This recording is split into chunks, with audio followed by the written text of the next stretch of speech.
Tout de suite la parole à Patrick Laura.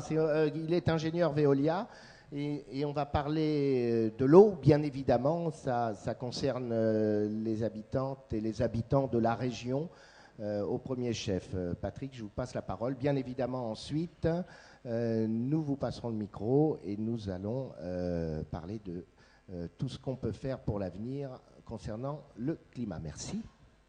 Bonjour.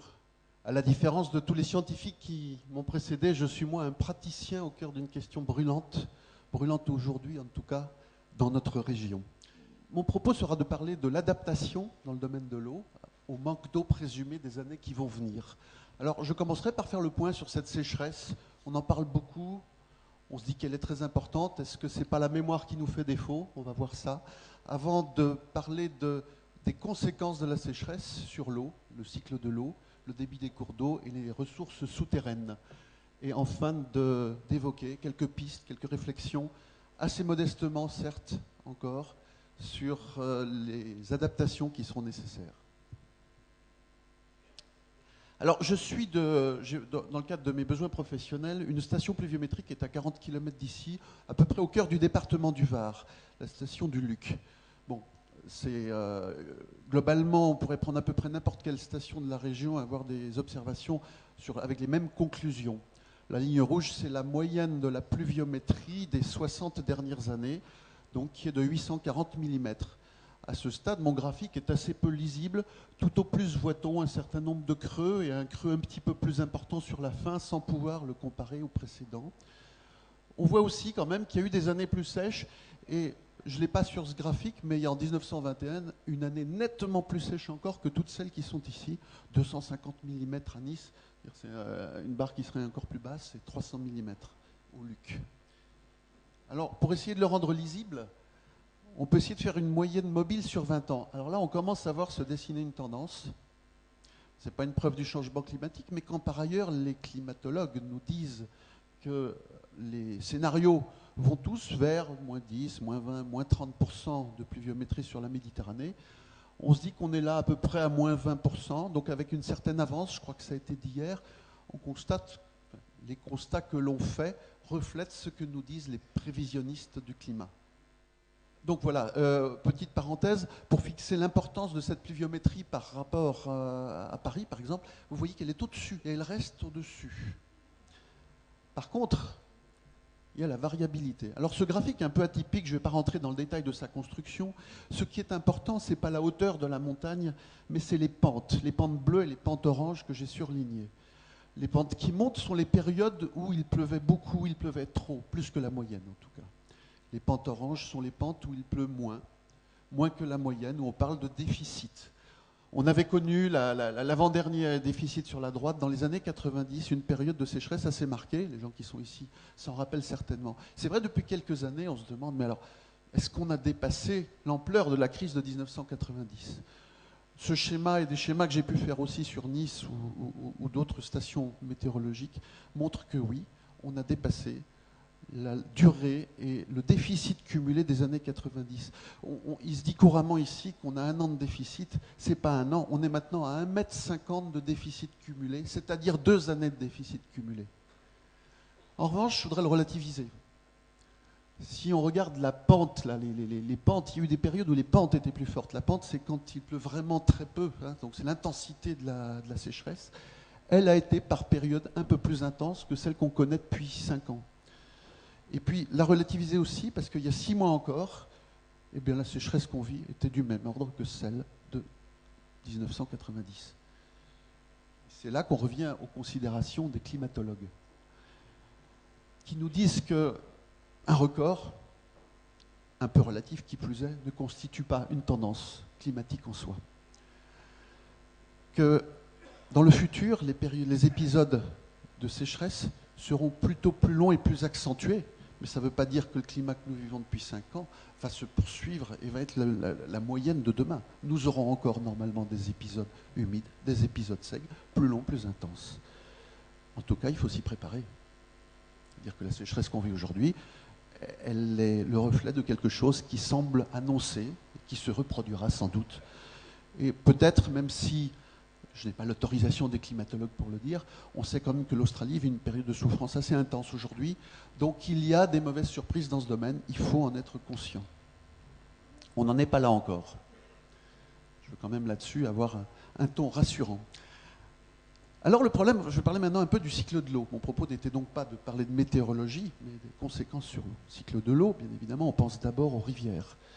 Alors ce qui est important à garder à l'esprit, c'est évidemment qu'il y a un phénomène amplificateur. C'est-à-dire que, bon, j'ai essayé de prendre deux périodes à peu près comparables sur ce graphique qui donne le débit d'une rivière, enfin de deux rivières, l'Issole et le Carami, qui alimentent le fleuve, le principal fleuve du Var, qui est l'Argence. Bon, et c'est le débit au mois de juillet, au mois d'août, c'est pour ça qu'il y a deux courbes, c'est pas très important en soi. On constate quand même une très forte baisse, c'est qu'une pluviométrie moyenne de moitié, puisque alors bon, j'ai pris 3 années qui étaient assez bien caractéristiques, avec 120% de la moyenne pluviométrique, et je viens de prendre les 5 années où on est à 60% de la moyenne pluviométrique. On voit que les débits sont divisés par 4 en été. Le nombre d'ASEC dans le département, dans la région en général, là j'ai pas d'ordre de grandeur, a été peut-être multiplié par 10.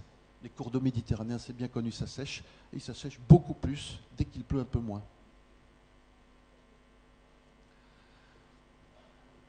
Petite parenthèse, vous avez vu ce graphique. Globalement, le sentiment que j'ai, et ça va être peut-être une première expression de mon discours, c'est qu'on manque cruellement de données dans le domaine hydrogéologique.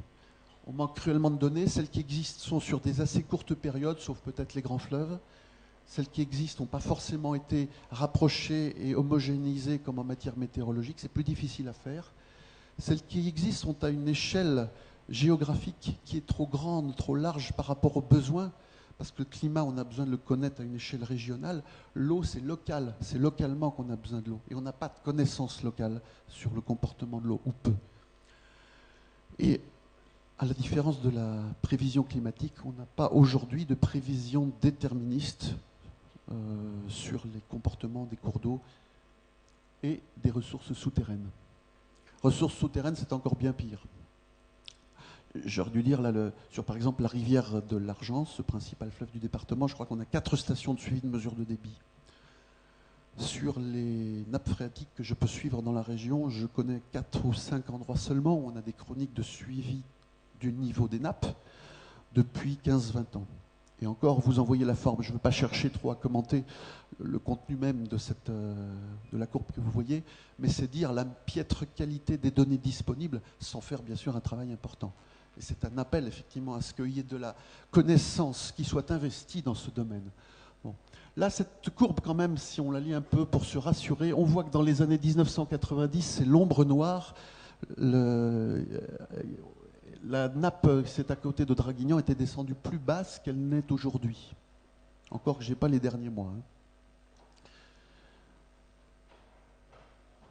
Donc, baisse de ressources très importante, une sécheresse qui est historique, qui, c'est vrai, inquiète dans la région, et qui, quand on va parler de l'adaptation de nos comportements, va poser une grave question. L'échelle de temps de réaction par rapport à ces questions est un ordre de grandeur en dessous de tout ce qu'on a pu dire jusqu'à présent.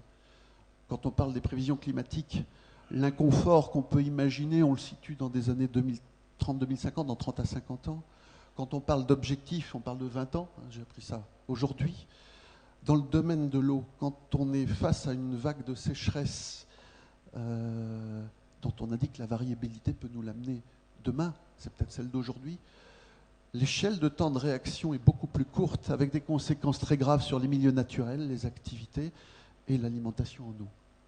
Et dans ces délais-là, de 5 ans, un ordre de grandeur, l'adaptation est extrêmement difficile. Alors, il faut agir quand même. Je vais commencer par les 3 voies d'action, les investissements traditionnels. Historiquement, c'est comme ça qu'on a toujours réagi. On manquait d'eau, on investissait pour mobiliser des ressources en eau. Je commencerai par là, mais bien sûr, on ne peut plus s'arrêter à ça. Il faut aujourd'hui passer par une étape de recherche d'alternatives. C'est un petit peu la technologie qui va se trouver derrière le deuxième point.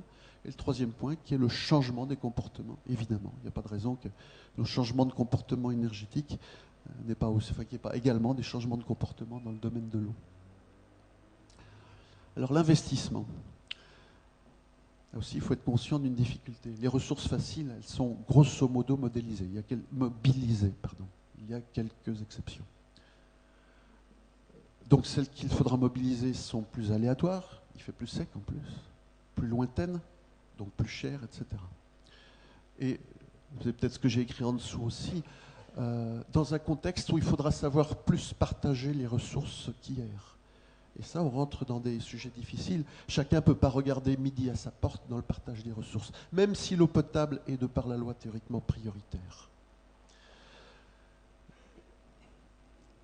Alors, peut-être par exception, dans cette problématique des investissements, il me semble qu'une catégorie d'investissement reste relativement facile. C'est celle qui va concerner les rendements, l'efficacité des réseaux. Tout le monde sait que les réseaux d'eau potable perdent de l'eau. Depuis qu'ils existent, ils perdent de l'eau. Dans ce domaine-là, on a des efficacités de 75%. C'est-à-dire qu'on perd 25% en moyenne nationale, je pense, de l'eau qui est mise dans les réseaux. Ce n'est pas suffisant, évidemment. Et pour améliorer... Alors, peut-être c'est intéressant de dire, par exception, enfin, on est dans un endroit où les réseaux ont une bonne efficacité. On peut peut-être regarder pourquoi. On les gère bien, mais je ne veux pas m'envoyer des fleurs. Mais surtout, ils sont renouvelés de façon assez importante. Il y a de l'argent qui est mis pour leur renouvellement. Et là, il y a quand même une question. Cette diapositive concerne les investissements. Oui, il y a une catégorie d'investissement relativement aisée, relativement évidente, incontournable. C'est celle du renouvellement des réseaux. Il faudra peut-être savoir en payer le prix. Il y a un point important aussi dans cette problématique des investissements. On est vraiment au cœur, là, puisqu'on sent cette sécheresse très marquée. Jusqu'où va-t-elle durer? Bien sûr, personne ne peut répondre. Il n'est jamais évident d'engager des investissements sur des incertitudes en matière d'investissement public. Là, on parle d'investissements qui peuvent être d'1 million d'euros pour des petites collectivités, 10, 20, 50 pour des grands services d'eau. Donc, évidemment, on ne peut pas prendre ces décisions à la légère. Des solutions alternatives. Alors heureusement, dans ce domaine, on commence à avoir une pensée d'innovation, au sens large du terme. Elle est moins avancée que dans le domaine énergétique, quand même. Elle est peut-être elle a moins de ressources possibles. Évidemment, la réutilisation des eaux, on en parle déjà. Elle est évidemment intrinsèquement souhaitable. C'est peut-être une bonne idée, mais il ne faut pas non plus se leurrer. Si je prends le cas particulier dans la région, aujourd'hui, on n'est pas mûr pour ça, pour plusieurs raisons. La première étant que l'agriculture n'a pas de besoin important. Alors, il y a un cas particulier qui est assez classique maintenant, et un nous porte ici, puisque le but c'est aussi de parler de ce qui se fait ici. Le golfe de Sainte-Maxime, alors à gauche c'est un clin d'œil sur ce qu'il ne faut peut-être pas faire. À droite c'est le golfe de Sainte-Maxime qui est aujourd'hui totalement irrigué par une eau qui est recyclée à la sortie de sa station d'épuration. Donc domaine de recherche au pluriel, dont celui du dessalement. Celui du dessalement, qui, malgré tout, ce n'est pas l'heure de parler de dessalement dans le sud-est, mais ça viendra probablement un jour si les projections climatiques qu'on a vues depuis 2 jours se confirment. Il faudra savoir ouvrir ce débat. En tout cas, pour nous, en attendant, notre groupe est dans une phase de recherche. D'une manière générale, derrière ces sujets que je dis là, il y a des sujets de recherche en cours, mais à intensifier. Et pour terminer, je voulais montrer la réinjection, on va passer. Les comportements. C'est peut-être avec ça qu'il faut engager le débat. Oui. L'essentiel est fait en termes de communication aujourd'hui, de sensibilisation. Mais avoir conscience, c'est au moins ça qu'il faut retenir, que l'élasticité de la consommation à un instant donné aujourd'hui, en matière d'eau, n'est pas importante. Et que ce qu'on peut savoir aujourd'hui des consommations d'eau des appareils ménagers, par exemple, modernes, on n'est pas sur des baisses aussi importantes que ce qu'on a pu entendre en matière énergétique. Donc faible élasticité. Bon, au-delà, bien sûr, il y a une élasticité plus forte, mais là, on va rentrer dans la question des choix de société. Merci. Merci Patrick Loras, ingénieur donc à Veolia, dans notre région, ici même.